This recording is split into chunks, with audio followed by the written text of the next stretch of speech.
Imagine this. The lights flicker, then die. Your phone has no signal. The hum of modern life disappears. No internet, no emergency services. It's pitch black, and suddenly, everything you rely on is gone. The silence isn't just unsettling, it feels like it's waiting to swallow you whole. This isn't a far-off nightmare. It's a power grid failure, and it could happen to anyone, anywhere, without warning. You think you're prepared. Maybe a flashlight stashed in a drawer, some canned food in the pantry. But when the hours stretch into days, and the days into weeks, those small comforts won't last. Survival doesn't care about convenience. It demands mastery of 4 pillars instead. Water, food, shelter, and fire. Without them, you're just fading into the dark.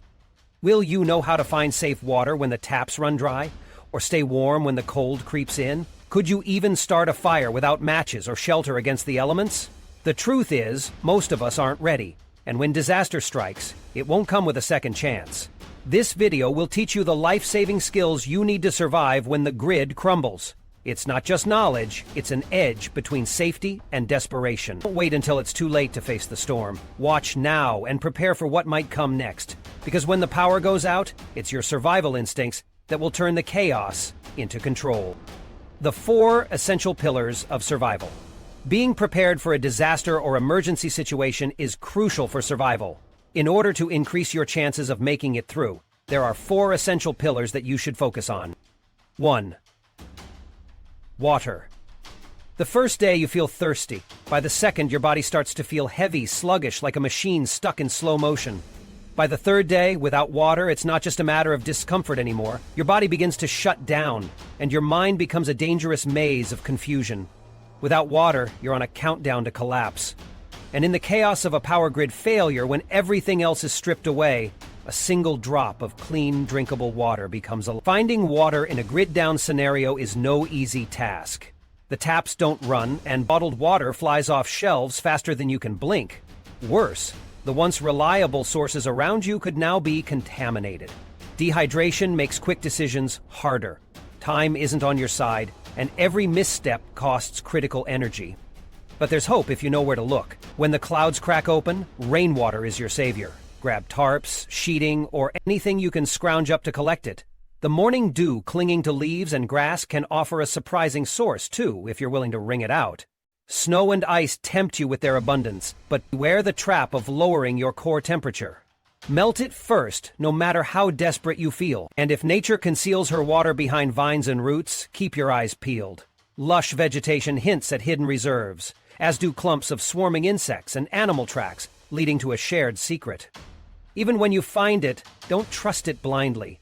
Water can lie to you. Clear doesn't mean clean. Boiling is your best defense, killing off invisible threats after just 1 minute over heat. If you can't boil, filtration is your next weapon. Portable survival filters like Life Straw or Sawyer can turn murky water safe. If you don't have one, an improvised system using sand, charcoal, and cloth can still shield you from harm. Remember this above all else. Every sip of water could be the difference between life and death. Don't waste it, don't ignore it, and never assume it's easy to replace. Knowing how to find and purify water isn't just a survival skill.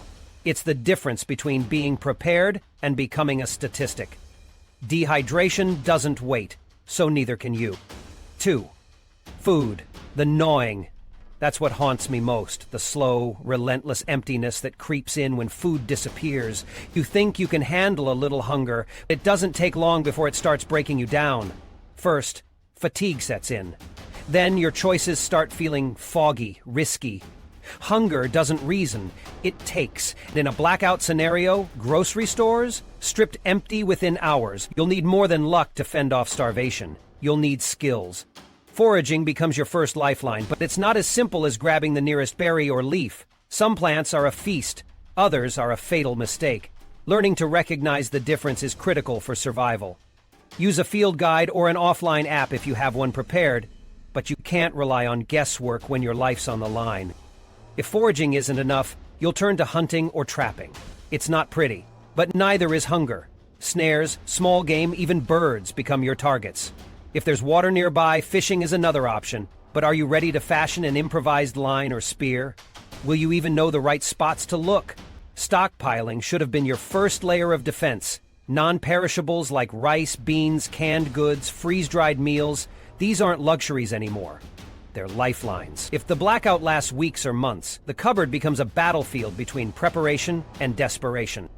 But food doesn't last forever unless you give it staying power. Smoking, drying, fermenting, these aren't just words, they're methods that could mean the difference between having a meal next week or staring at an empty storage bin. The true horror? Eating food you can't trust.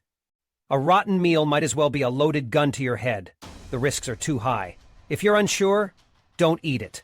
Hunger might weaken you, but poisoning yourself can kill you. Food isn't an afterthought in survival. It's the fuel that keeps you moving, thinking, surviving. The blackout will show no mercy, and nature doesn't care if you've never held a fishing spear or dried meat before. Start learning now. Practice foraging, cooking over open flames, preserving what you find. You can't wait for the lights to go out to feed yourself. By then it might already be too late. Hunger is unforgiving, but preparation gives you a fighting chance. 3. Shelter. When the world collapses into darkness, shelter is no longer just where you sleep. It becomes your sanctuary, your shield against the chaos closing in. Without it, the cold tears into you, the rain soaks through your bones, and the wind strips away what little strength you have left. Shelter isn't optional, it's survival. At first, your home seems like the obvious choice. Walls, a roof, some security. But the safety of your home depends on more than 4 walls. What happens when the city around you erupts into panic? When desperate neighbors become a threat, or fire consumes everything in its path? Sometimes staying put isn't just a gamble, it's a death sentence. That's why a bug-out plan isn't just smart, it's essential. You need a location far from the city's chaos. A relative's home in the countryside? A hunting cabin tucked away in the woods? Maybe it's a remote property you scouted months ago. Whatever the place, it must be stocked and ready. No second chances. If you don't have a fallback, you'll have to improvise in the wild. And that's where survival gets brutal. Finding shelter in the wilderness is like playing a deadly game of chess. Choose wrong and you lose. High, dry ground is your best bet, safe from rising waters or debris crashing down. Stay away from crowded areas. The last thing you need is to stumble into the path of someone equally desperate. But choose carefully. Close proximity to water and natural resources could be your saving grace. When it's time to build, you'll discover it isn't as easy as survival shows make it seem. Lean-tos, crafted from branches and a tarp, are quick and effective if you know how to build them right. A snow cave might save you from hypothermia in freezing conditions, its walls trapping vital body heat. And when you have nothing but the environment around you, emergency shelters made from sticks, leaves, or debris are all you can hope for. They might not be comfortable, but comfort isn't the goal anymore. Here's the terrifying truth. Shelter is more than protection. It's your defense against hypothermia, heat exhaustion, predators, and starvation. Without it, every passing hour chips away at your chances of seeing another sunrise. You can't wait until disaster strikes to figure this out. Practice now. Build that lean-to in your backyard. Watch how the snow cave traps your breath. Scout your bug-out locations and ask yourself, can I make it here? Can I survive? Above all, learn to recognize when to stay in your home and when to run. Ignoring those instincts could be the gravest mistake of your life. Shelter isn't just about surviving the night. It's about making it to the next day. Without it, darkness becomes your enemy and cold your executioner. Don't assume you know what to do. Learn, plan, practice. Because not having a plan for shelter could be your final fatal error. Or, fire. The night is cold. Darker than you've ever known. Every shadow feels like a threat, every sound like a predator drawing closer. And there it is, gnawing at you from deep inside. Not hunger or thirst, but the bone-deep chill wrapping around you like death's icy grip. Fire isn't just a luxury now, it's life. Without it, the cold will steal your body's warmth. Predators will eye you as an easy meal, and raw food or unclean water could poison you. Starting a fire sounds simple, right? Not when the elements, your shaking hands, or sheer desperation are working against you. A matchbox won't save you when it's empty, and lighters eventually fail. That's why you need multiple methods in your arsenal. Ferro rods? Spark them to life with practice. Flint and steel? They'll light your way if you know the technique. A battery and steel wool? Unconventional but powerful if you have the supplies. Then there's the bow drill, primitive yet devastatingly effective if your skill matches your determination. Even with a flame in hand, fire is fragile. It needs to be fed, nurtured. Tinder is your best friend and worst enemy if you've got the wrong kind. Dry leaves, shredded bark, or cotton balls soaked in petroleum jelly can coax a spark into life. Ignore this step, and you're left sitting in the dark, cursing your mistakes. But fire isn't without its risks. Flames can betray you, casting shadows that stretch far beyond your supposed safety. Smoke climbs into the night sky, a beacon for anyone watching, waiting. Predators, scavengers, even desperate survivors could come running, as drawn to the flickering light as moths. You need to weigh your options carefully. Is warmth worth the risk of being seen? When fire isn't an option, survival demands more cunning. Layer whatever clothing you have. Insulation can be your makeshift heat.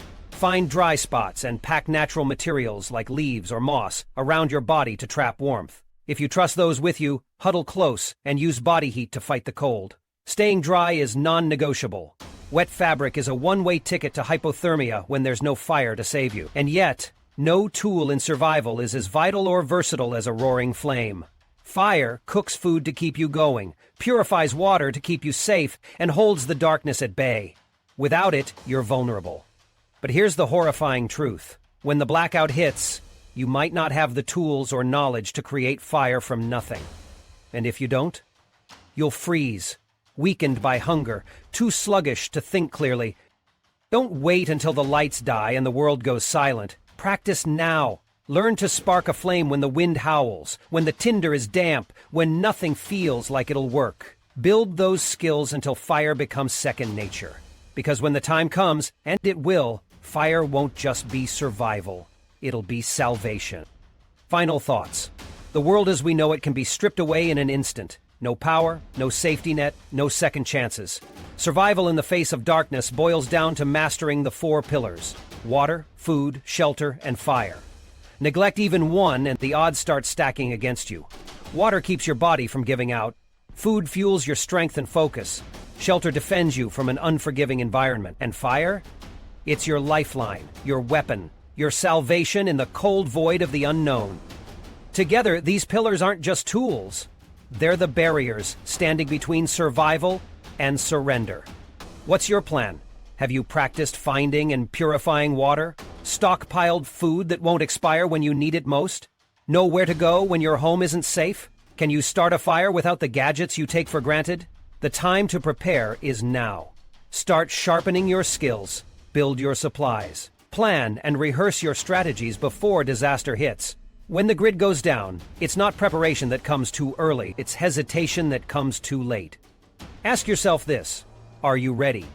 Reflect on where you stand, strengthen your resolve, and stay with us. Like, subscribe, and hit the notification bell, because survival starts here. Stay prepared, stay alive.